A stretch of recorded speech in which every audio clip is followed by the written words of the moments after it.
Outcomes of most contests-like elections are unpredictable, hence the need to prepare for any eventuality.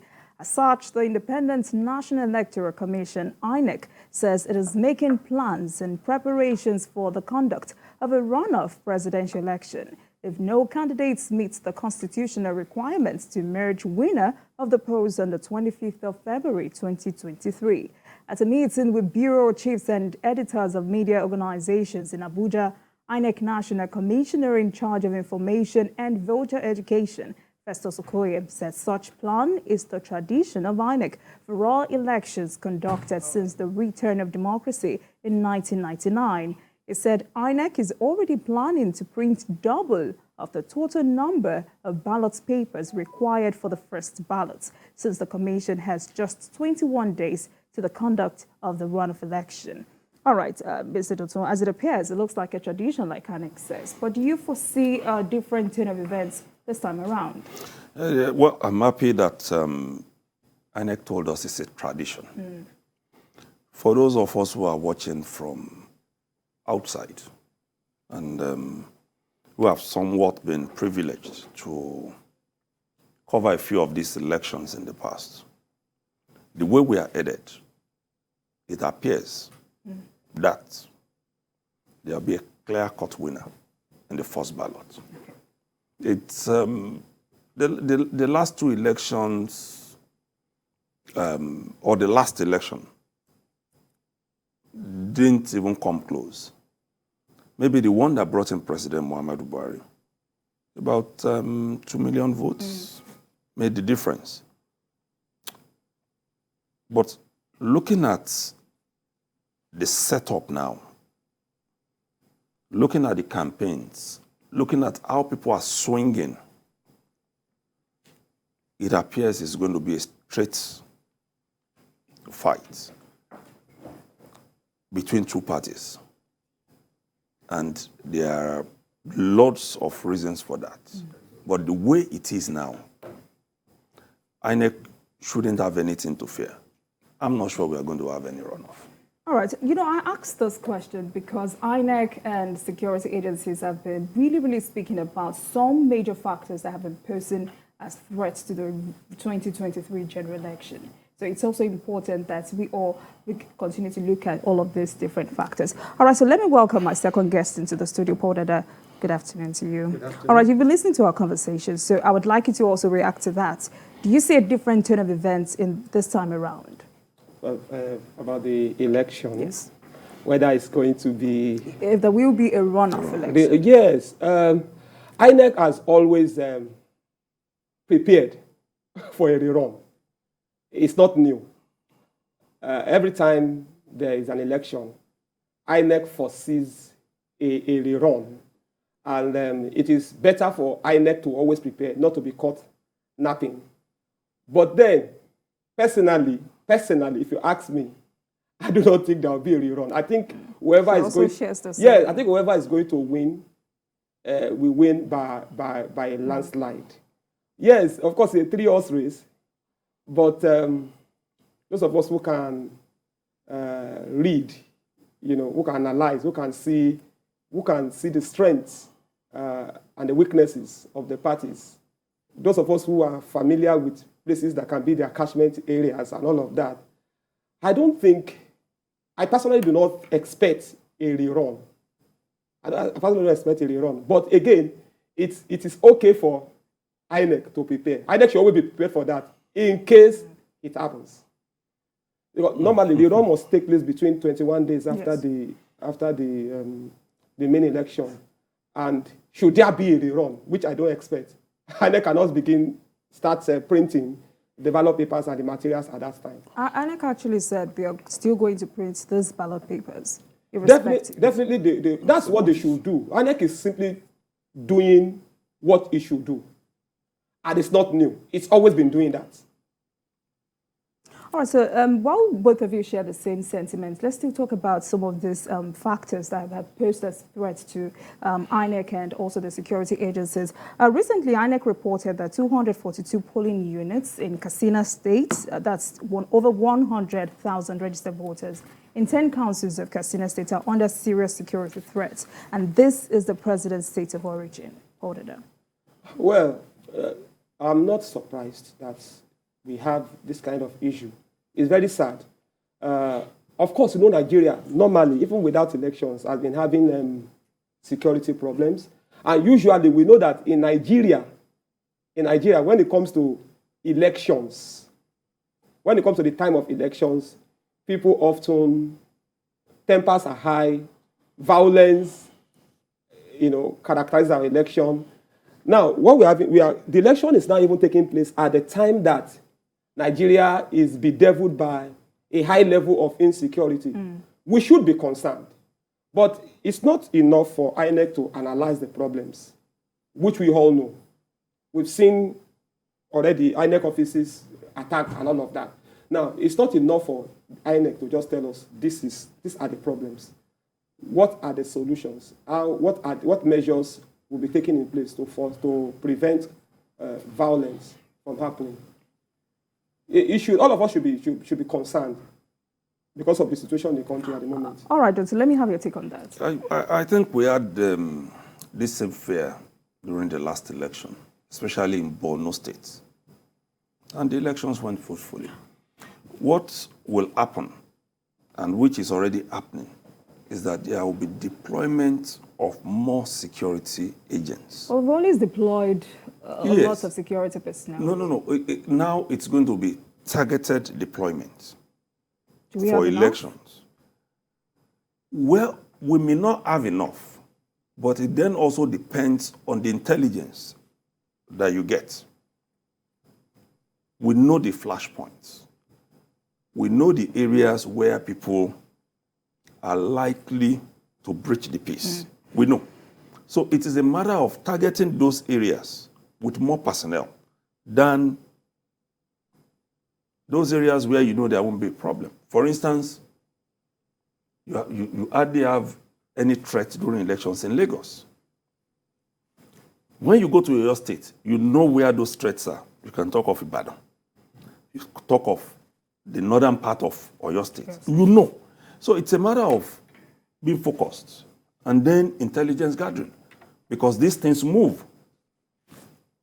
Where you already know that two candidates have been at loggerheads fiercely, even when that area has not been a usual threat, then you should focus on it. That's the meaning.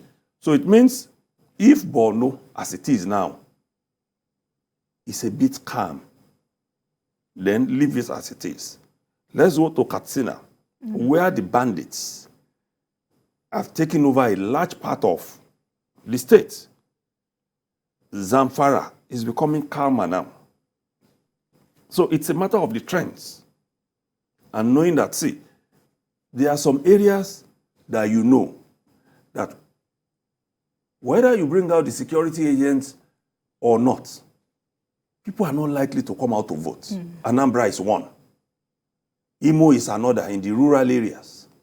So it's a matter of doing those analysis very clearly, which is why on this program we say it sometimes that when some attacks happen, even those of us who are not in the intelligence agencies, we know where these things will happen.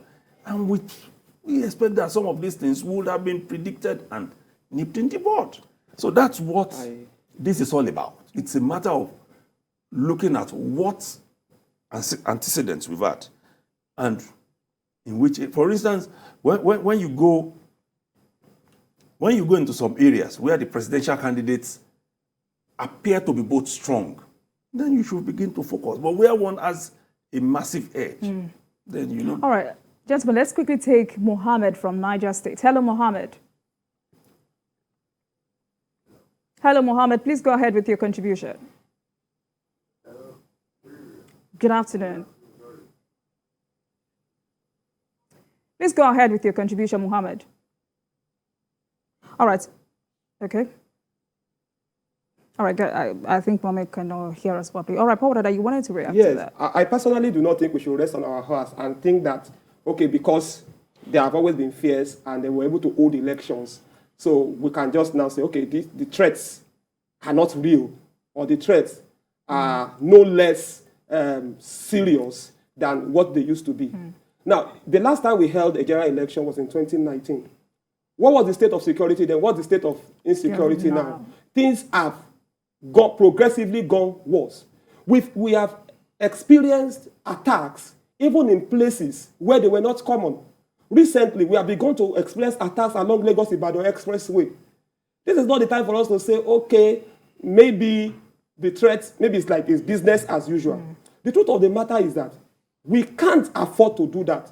Now, we are not even talking about, this is not the time of off-season election where you can concentrate the might of the security in a state, or maybe, in a state that is holding an off-season election. No, I'm not pessimistic here. I'm not saying that we can't tackle this, the insecurity, but this is not what we can play down. Now, we don't have enough security personnel. This is the time for the regular security to interface with the local security. This is the time for Amotekun to come up, and some of the other vigilantes and even CDAs in places. All right. Hello, Jubril. Jubril is calling from Adamawa State. Good afternoon to you. All right, guess we lost Jubril there. Okay, let me just say something. The IG was very specific, and going to run with him. It's dangerous for the federal government to allow the local security apparatus to get involved in elections. It's quite dangerous. And that's why I'm saying, see, you've got to be specific. You've got to have your intelligence right to know how to deploy. When you bring the likes of vigilantes and Amotekuns that are loyal to state governments, what we are going to have in that place will be pure chaos, where there is going to be bias. I'm just being... Yeah, but we really cannot shy away from how intelligence has been a huge problem when it comes to security. That's what I'm saying, that we need to up it. I said it very clearly that we should get that right. If we don't get it right, because of the number of security operatives that we have, we are going to have issues. That is where intelligence comes in. Because even those who are available on ground now without elections, they are not enough. And that's why we keep having this on and off attacks and all the rest. But if there is intelligence, for instance now, he mentioned the Lagos-Ibadan Expressway attacks. On that road, I don't know when last you traveled, you see a lot of movements of soldiers, both the Navy and the Army, in their full operational vehicle. Do we just need them to keep driving up and down that road without any form of intelligence? It's a no-no. What we need is for them to have intelligence to move. When you just keep driving around, you show force, you show power. These people see you from inside the bush that you have gone by. They come out and attack. That's where the intelligence comes in. Maybe I need to make some clarification. All right, sir. Because when I said they should interface with local security, I didn't mean that the local security should carry guns and start patrolling. You talk about intelligence. Where do you get intelligence from? It's not from the local people. That's what I'm talking about. You know, when I say interface with local security, I mean work with them. Amotekun, for example, they are children of the soil. You understand? They know the nooks and crannies. The truth of the matter is that we don't have enough security personnel. Though I look forward to a time in this country, I hope it happens, if it doesn't happen in my lifetime, maybe it will happen in the lifetime of my grandchildren, where we would hold elections and we will not need security. All right, but things are the way they are now. And there's nothing we can do. All right, let's quickly touch on the technology advancements in our election process. INEC chairman says Beaver's IREF is here to stay. And a lot of people have a strong opinion that if we really want to improve the reliability of election process, digitization of election is the way forward. That's what has happened in the last off-season elections that we've had. And it worked. It worked. So if we decide, like we've said, a lot of these things will be curbed when people know that going to steal ballot papers on the way from one unit to another. For instance, you move from the ward to local government physically with your when they know it is over. The only thing that they can do now is to stop the election from holding. Then it is now obvious that with the deployment of more security agencies and technology, we'll be able to overcome. That's what is important now. Because as soon as votes are counted, it goes up on the server. All right, Paul Dada. Well, nobody should fault technology. Even from the last elections that beavers have been deployed, people can make some criticisms. Well, it's not perfect. Of course, nothing human is perfect. But the truth is that we know that beavers are save time.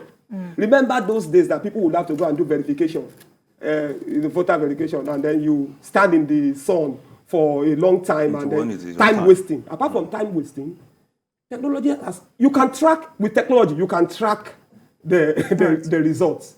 So the issue of ballot snatching and all of those ones have become minimal, if not totally inexistent. Yeah.